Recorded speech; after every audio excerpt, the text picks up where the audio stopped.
Let's see the solution to question number 4. It says, which scatter plot shows the strongest positive association between x and y?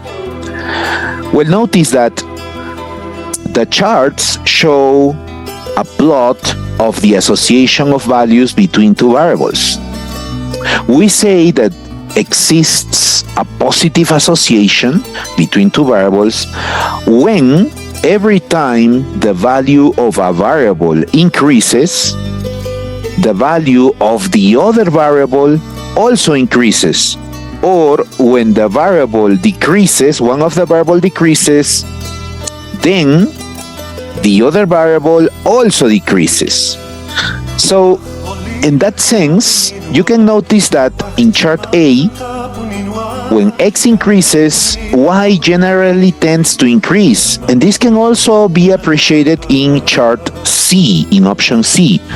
But you know, in B, this scatter plot is very diffuse. We don't really know that when we move over the x-axis to the right, that is when x increases in value, necessarily the other variable y also increases. For example, in this position, the value of y is this.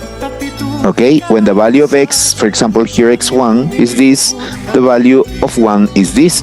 But what happens if x1 or x increases a bit? For example, in this position, we can see that we have perhaps this value over here.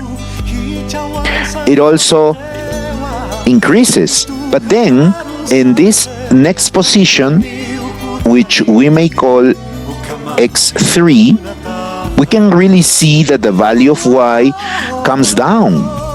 So we don't really appreciate a pattern that generally when one of the variable increases, the other increases as well.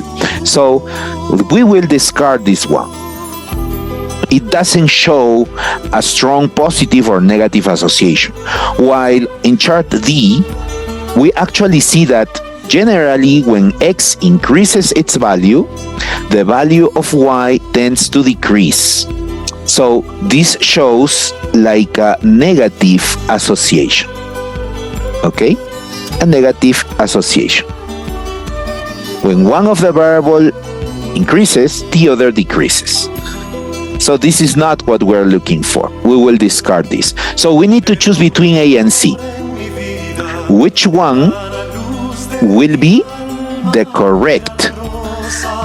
What does it mean to be a strongest association, positive association?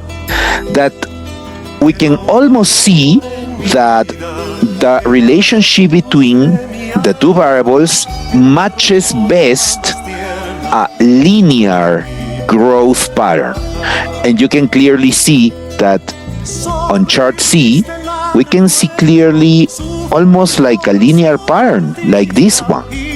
While here, it's like a little bit scattered in chart A.